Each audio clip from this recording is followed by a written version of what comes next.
Hey everyone, this is The Dialogue. Today I'm looking at Oscar Pistorius, who is the Blade Runner and won quite a few races with his blades. He's an amputee athlete from South Africa. He has been found guilty of murdering his ex-girlfriend Reba Steenkamp, and this is an interview with him about the case. We're going to look at if he was telling the truth, if there's any deception that I can pick up, any other statements that he makes that just don't make any sense. So let's take a look. So I put the fans on. I'd sleep if you're looking at the bed on the right hand side.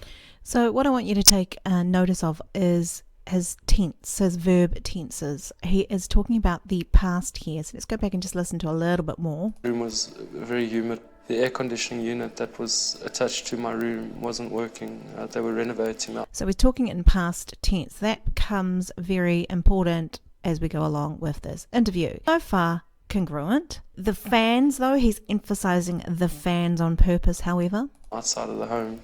I'd been to the physio 2 days earlier, so I had my entire right shoulder strapped with tape. He's talking about he had his right shoulder strapped. The bed on the right hand side, but I was sleeping on the left hand side because I couldn't put weight on my right hand shoulder. When I came in the room, I'd placed my firearm on the left hand side under the bed, and then she said, come, let's go brush our teeth. And I didn't get up immediately, and she called from the bathroom, and she's like, come, Babu, you have to brush your teeth. Taking my legs off, so I'm lying on the right-hand side of the bed and my legs are on the left, and I don't feel like walking across. Okay, that's either contempt or that is superiority.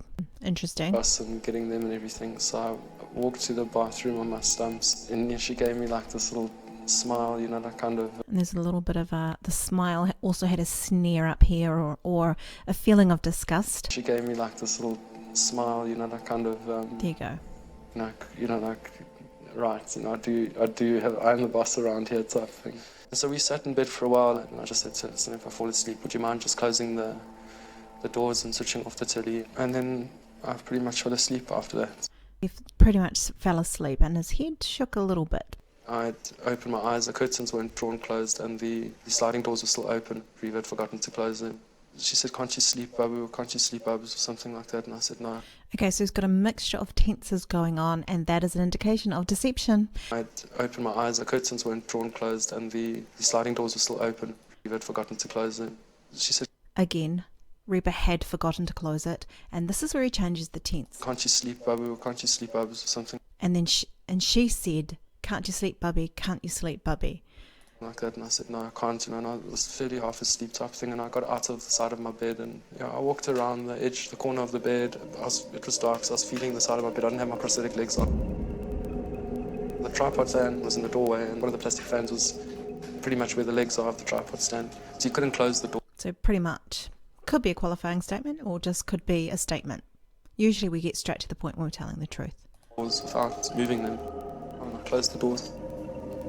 And by this point, my back was towards the. Okay, at this point, my back was to and you could see his head shaking a little bit. Let's have a look. And by this point, my back was towards the room. When I got out of bed, Reba was next to me. And Reba was next to him on the bed. So supposedly, he thinks that Reba was in bed with him all the time, and he got up, thought he heard noises in the bathroom, got up and shot whoever it was 4 times through the door. And it just so happened to be Reba Steenkamp. I heard this noise coming from the bathroom. It was a sliding noise of the window frame hitting the frame. I've known that they'd broken. So he's talking in past tense again, so he's flipped back to past tense. Into the house, not even a couple of 100 yards from mine, with the ladder in the middle of the night. I immediately got panicked, and the fans the whole time are running. I couldn't see behind. And the fans the whole time are running, not were running, so he's changed his tense again. It was pitch black in the room, and immediately I freezed. And immediately I freezed, or I froze. I mean, that could be just a grammatical error. Instant fear comes over me that there's somebody in the house. Somebody was actually in the process of breaking in. You don't see the fear coming over him, and now his eyebrows are not furrowing, and his forehead is not contracting. Let's have a look again at that. It was pitch black in the room, and immediately I freeze. And this instant fear comes over me that there's somebody in the house. So you can't see the fear in his face, although at different points of this interview, fear does arise. At when she dies, etc. Somebody was actually in the process of breaking in, and my first thing was.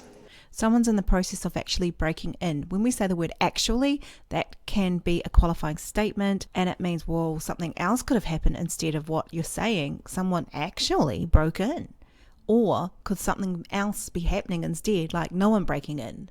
And my first thing was thinking, like, I need to grab my firearm. If this person's already got into the house, this window's already open. It's a matter of seconds before they're in the bedroom. And I'm scared. I'm thinking, like, I need to grab my firearm. If this person's I'm thinking I need to grab my firearm. This person, he's changed again into the present tense. already got into the house, this window's already open. It's a matter of seconds before they're in the bedroom. And I'm scared, I'm terrified, and I get my firearm. He's gone back to the past tense again. And I said to Reva, I said, call the police and get down on the floor. Call the police, get down on the floor. But I'm still whispering at this stage.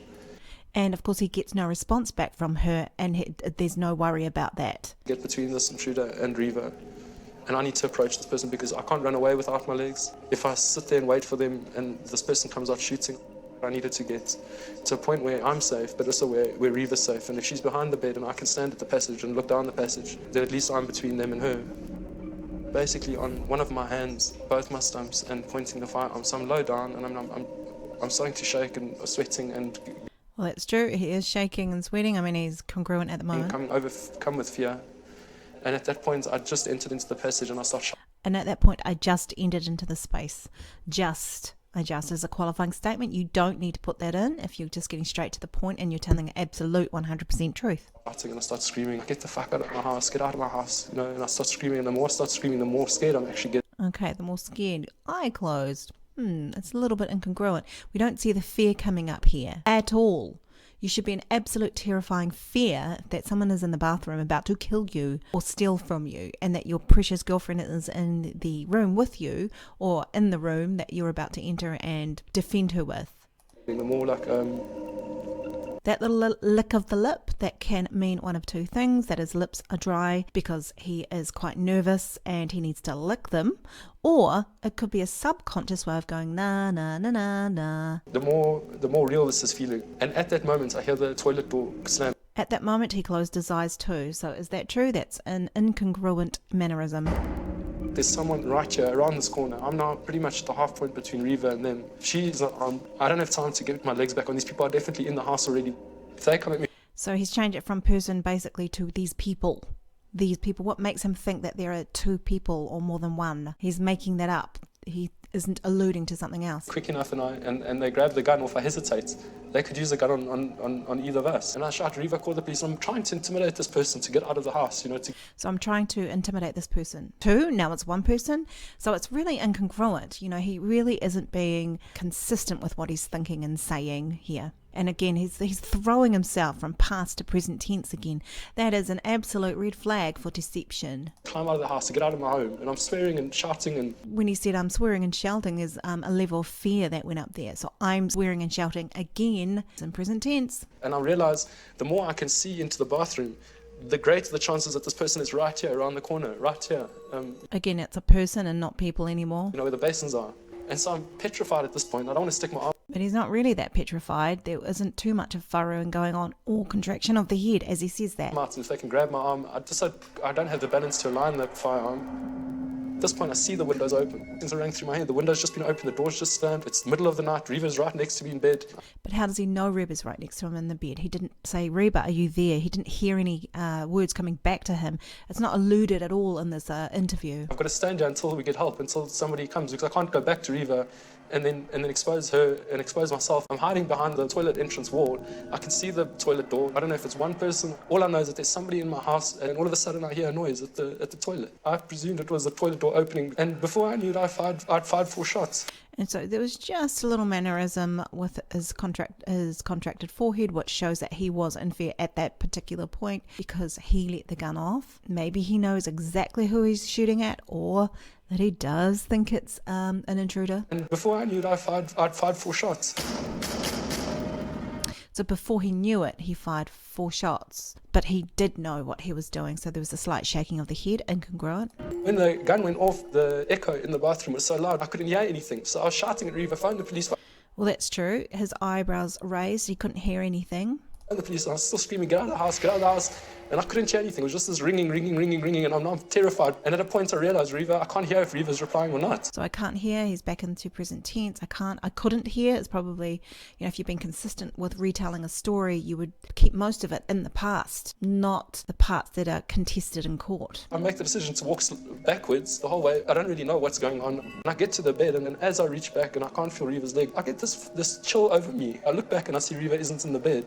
And I started hitting on the duvet cover, and I'm like, Reva. And I thought, okay, no, a sense of calm then came over me, because I was like, she's listened to me. She got down on the floor. And I get down to the floor, and I can't feel her. So I start pulling everything apart, and I start saying, I'm like, Reva. And I'm like pulling my hand. And I'm on my stumps now still. Lord, please just tell me she's hiding behind the curtains. And I get to the end of the curtains, and my heart just sinks. I'm still scared that there's an intruder in the house, but I'm not, mixed with another fear. I rush on my stumps back as quick. Okay, you'll see that his nostrils are flaring in and out, and that can indicate anger, or it can indicate deception. As I can to the bathroom, and I've still got the firearm pointed at the door. It's locked, and I realize there is somebody inside here, and they're not answering me. And what if it's Reva? And I start shouting, and I'm trying to rip the door open. I don't have any balance on my stumps. So I run back to my room. I've still got the firearm in my hands, and So there's a degree of fear or a lot of anxiousness as he recalls or retells or tells the story. I'm trying to put on my legs as quick as possible.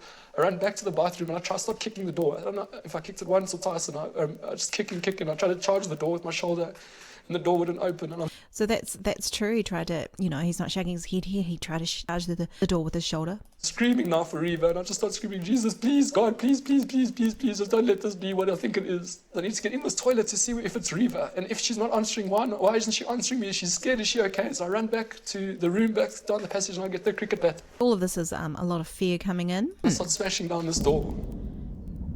Because the door was I smashed. reach into the door to open the lock from the inside, and I realize the key isn't there, and I punch one, I take one of the planks that's not. What you've got to understand is that the whole time this door was locked. So in a way, why would Reba lock her door when it's in the middle of the night, basically, when her boyfriend is supposedly asleep? So why would you lock the door? I mean, I guess some people would, but when you're comfortable with someone, you do not lock the door. I rip it out, and then I can see Reva's on the floor. And I'm screaming. I'm just praying for the Lord. I'm like, oh God, please. And I opened. And he's got elongated closing of the eyes. So that's either I can't stand what I've done, or I don't want you, the viewer, to see the truth. Opened the toilet door, and immediately when I saw Reva, she was over the toilet. There's a lot of fear going on there. Lot of fear. Furrowed eyebrows and contracted forehead. She'd slumped over the toilet, and I thought at that point I knew that I'd killed her. I knew that she was dead. So I mean, a lot of this he does eventually tear up. So there is a mixture of real emotions here. I went down on my knees and pulled her onto me. Okay guys, so thanks so much for watching this particular interview. So it's fraught with a lot of inconsistent statements which can indicate deception. There's a few micro expressions going on that can indicate deception as well, but overall he's pretty controlled, and I think he's quite an intelligent man and pretty much knows what he's all about. Now, just reminding you, he was convicted of murdering Reba, and I think he got 6 years for it in South Africa. There's more to it, to the story, but I suggest you do your research in here. Thanks for watching. This is The Dialogue. Please like and subscribe and ding my bell.